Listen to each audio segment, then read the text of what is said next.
of women in Egypt. This song is about the topics on the Oprah show, also, as you saw, the last there was season of Oprah. wearing scarves, many more than I thought. And then it was also interesting to see that many of the younger women were wearing really tight clothing and a lot of makeup and the scarf. And I thought that was interesting because I thought it was maybe a little bit contradictory. So, okay, so we were watching that tape and I was thinking, I thought the same thing. A lot of women are wearing scarves. Some women aren't wearing scarves. Heather, you weren't wearing a scarf, so women, some do and some don't. What does it mean to or not to wear one? To wear the scarf usually means that you're more traditional, maybe more pious. Not wearing a scarf, the veil is probably being more open-minded. But Angie, when you hear that, sitting there hearing that, does that mean that you, as wearing a scarf, do you feel like a more closed-minded woman? Not at all, Oprah. I wouldn't consider myself closed-minded. I think that the scarf is more a commitment, a personal commitment that a woman chooses to make. But it doesn't necessarily reflect on her intellect or her open-mindedness at all. So is there tension between the scarf wearers and the non-scarf wearers? Who's that addressed to? I think so. To both of My experience is that I thought there was. Yeah. There sometimes is this kind of tension because many people do, actually some people exhibit religious manifestations without really concentrating on the essence of the religion.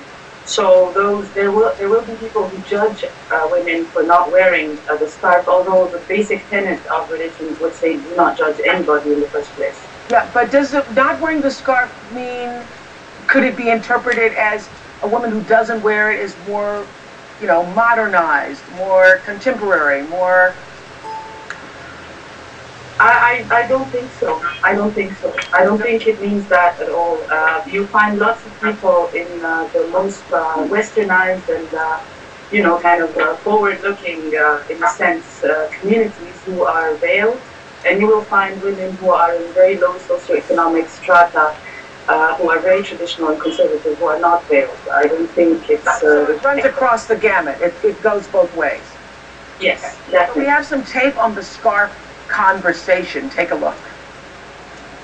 In the Western world, but of course also in Denmark, we talk a lot about scarves. And Dr. Ebba, I can see you wear a scarf. How much is a religion and how much is a culture? For me, for my social class, it's not at all culture. It's religion. It's religion, purely. And what would you say? Same. I faced a lot of opposition in my immediate circles when I decided to wear the scarf. And when did you decide that? 2.5 years ago it was. You are trying not to cause people to lust after you willingly and intentionally. And I would say in Denmark it's thought of as being a great thing actually if men think you're sexy. You would be kind of honored and happy when men think you're sexy. Yeah. I mean, I'm not.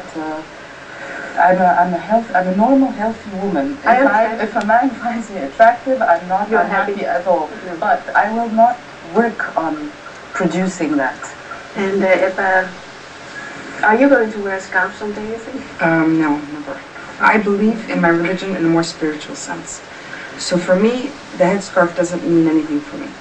But that doesn't necessarily make me not... I mean, it doesn't make me less spiritual either. What do you think about that, Dr. Ebba? She's just talking about the spiritual relationship between her and Allah. So you don't feel that Ebba is religious? No, I don't feel it.